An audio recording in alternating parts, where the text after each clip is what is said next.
What's up, everybody, and welcome to another exciting episode of Comexposed News on this frosty, cool Tuesday night right here in Harare, Zimbabwe, where we're shooting. My name's Eugene. And my name is Tino. I'm the smart one who came dressed up for the occasion. I'm just immune to the cold. I know people say because I'm Batman makes you all powerful, but I don't think the shirt is going to really protect you from the elements. Anyway, we've got some exciting news of all things happening in digital arts in Africa and around the world. That's right. We kick off with some great news from our friends over there in Nigeria and America, our guys over at Kugali. They are releasing or launching, shall we say, the Comic Club, and that comes at you this month. From 24th of June. Yeah, so as of the 24th of June, the Kugali Comic Club will be offering you 3 serialized comics that you can read, and guess what? The entire package, the serialized and unserialized comics, will cost you less than $1, which means this is officially the Netflix equivalent of African speculative science fiction content.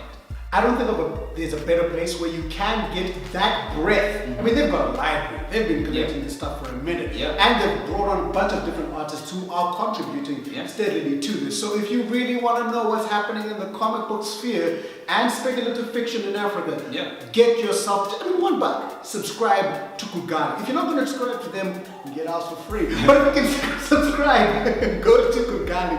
I mean, it's a great deal. It's a great resource. I'm talking all sorts of African content, whether it was made on the continent, off the continent, from Zimbabwe, from Zambia, South Africa, Nigeria, you name it, they've got it. Check it out. Yeah, don't make no excuses. Alright? Alright. Unlike what is happening internationally, where people are still wrapping their heads around the casting for our upcoming Batman That's movie. a good topic, let's get on that right away. So, fine, we got it. Robert Pattinson, he's the man right now, he's the new Batman. He's got the brooding down, we know he'll handle that quite nicely. We talked about that in the previous episode. So let's move on to the boy wonder or girl wonder with who could possibly be playing Robin. We have our bet set on Asa Butterfield. Wait, hold on, say it again. Asa Butterfield. Say it slowly. I'm not saying it slowly. That's why. I gotta catch the name. That's a terrible name. Mr. Butterfield of End Games. Ender's Game. Is it related to buttons? Who knows? But Ender's Game was a fantastic movie, and I think he would do awesome at this. Then we've got Mr. Thomas Brodie Sangster, who we also liking, of Maze Runner fame. So if you remember that movie, I mean, these guys are a bit older, but they're young enough to fit the mold of the character. I mean, there are other guys who we could have as well. I wonder what girls. I do. Imagine Zendaya as Robin. That would be great. Oh, but she's doing great where she is. Oh yeah. I really like that. Treating her really well. We're all for that. So it would be great to see them maybe try the female Robin. Yes, that is comic accurate. There was a female Robin, 2 actually. One who grew up to become Batgirl, the other one who was off the Frank Miller side of it. So it would be great if we had Dark Knight Returns. So cool. Fingers crossed we'll get someone good in that role, and hey, we'll just keep watching this movie develop. And speaking of many other great developments that are happening, we have some news about an upcoming game. That's right. He's of course talking about the long-awaited Death Stranding by Hideo Kojima. And this game has been a big deal for the past 4 years.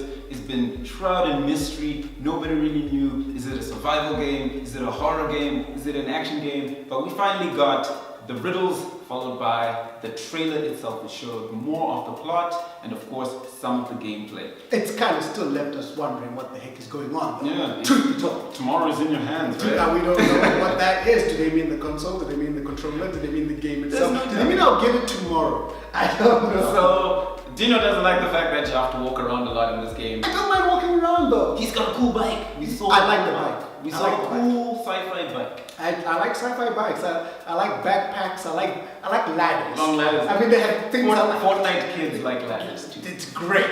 But besides that, I don't know what else the game is going to give me. So this game, apart from the plot and all the awesome stuff that we were waiting to find out, it has a really awesome cast. Hollywood elites such as Guillermo del Toro, Norman Reedus, Mads Mikkelsen, and of course the African-American voice acting legend from Guild Wars, Tom Earl Jenkins. That's right, we've got some Africans in there doing their thing, brother. So the multicultural aspect of this game is not lost on us, and it's bringing in a broad range of talent, which kind of fits into the whole message of the game itself. This strand, which is what connects us, or what we're trying to use to connect us, or whatever. Apparently there's like an objective in the game for the player to connect people and then connect disconnected cities using the strand.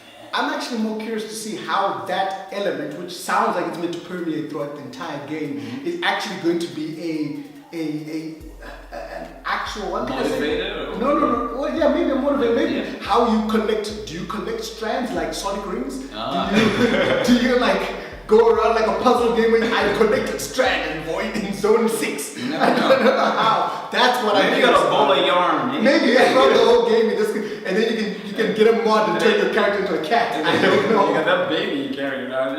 You've got the baby. What happened to the whole thing about the baby? The baby is part of the. I think that's got something to do with how you die and respawn. Actually. I thought that whole baby thing was creepy and so awesome. It's definitely part of the respawning or like saving. How you save. Yeah, maybe saving in the baby. Yeah. So, like the codex from Superman. Saving in the baby. Oh yeah.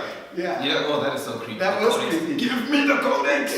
I will find you. I will build kryptonite of your bones. That's great. Maybe we can get a mod of that in the game. But Death Stranding does look beautiful. Yeah, so it's definitely a work of art. Probably will pre-order it. Who knows? Maybe we'll play it on the show. Speaking of tech and high-tech stuff, we're coming out of WWDC and Computex, which took place a week and a half ago. Tell me about WWDC, buddy. I don't pay much attention to most of these. I just watch my unboxing friends and other people talk about these things. Unbox therapy and stuff. Yeah, and I don't want to give them a free present. They don't pay me. Yeah, send the check to us, buddy. But I do pay attention to little bits of news that about Apple. I am no Apple fanboy. Most of my friends know I completely detest the way Apple works in terms of like they want to own my soul. However, I do use a Mac. Especially when you play League of Legends. I play League on a Mac. So it's exciting to hear them tell us about a brand new Mac Pro, which is really legitimately a pro tool now. The new one allows you to actually upgrade it, which is great. The trash can didn't. Yeah. Maybe that's why it was called. So they're boasting about some new PCI slots, multiple PCI slots, which will help you enhance the machine. Because you know, PCI connections are the fastest ones you can get on computers. They go directly to the motherboard, and GPUs and other peripherals like that are usually connected straight into the brain of the computer using PCI slots. And apparently, this machine has the most advanced ones. They are actually inviting many other third-party producers and creators and makers to make stuff for this, which is great. It's great to see this happening with Mac. Apple is open. Well, sort of. We know it's a trap. Yeah. It's a trap. It's great. It's going to have 28 cores. Not the most in the world, but Mac never tries to make the most. And it's going to have 1 terabyte of RAM, which is all just super crazy. The screen is its own beast, which needs its own crazy code. What is that, 8K? It's some stupid figure. 8K. And maybe it's trying to match the screens that they use for real in-studio color monitoring and correction, all that great stuff. Problem, the price. The price. Yeah, you said earlier on that it's been made for creatives. My question was, can creatives afford it? They will sell their lungs and souls to try and acquire one, which is stupid. You can get a cheaper PC. But either way, I'm looking forward to seeing everyone showing off about how they've got the brand new Mac. Speaking of affordable tech, Computex did take place a week and a half ago, and AMD and their rival Intel went head to head once again to show off who's creating the best silicon semiconductors in the world, and AMD seems to have come out on top. So AMD revealed their latest in the Ryzen series of processors, and of course they showed off some beastly chips. We're talking minimum 12 cores and maximum 32 cores for servers, and they also released their Navi GPUs, which are graphics processing units for those of you who don't know, and those are the same GPUs that are going to be in the upcoming PlayStation 5, so those are some beastly processors. and graphics cards. On the other hand, the Intel presentation wasn't all that hot because they showed off processors that were going for double the price what AMD was offering at half the speed. Yikes.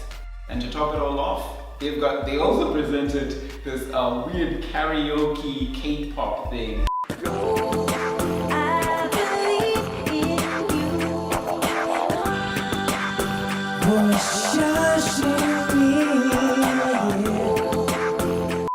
Which will live forever in infamy and disgrace because it was all just a mess. I think they saw KDA and took inspiration from that. They thought we could do the same. BTS. They couldn't really keep up with what was happening. But I mean, nice effort. Nice effort. Thank you for the entertainment.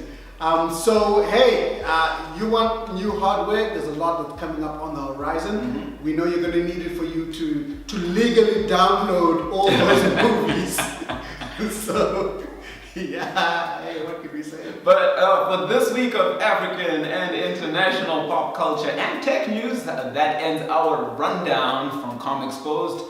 Hope we catch you next week. Remember to check out our social media and other networks, including... We are on Facebook. We have 2 groups there. We are on Instagram. We have 1 Instagram account. We're on Twitter. We're also on WhatsApp. If you want to chat with us on our WhatsApp group, simply send us a message on our Facebook group and we will promptly add you to the WhatsApp crazy community. Otherwise, you can continue to catch us right here on YouTube. Ring that bell icon so that you will always be notified when we're on air. And subscribe. You don't get anything free except our wonderful faces. That's right. So until next week, remember, don't name your child Asser Butterfield. We're out.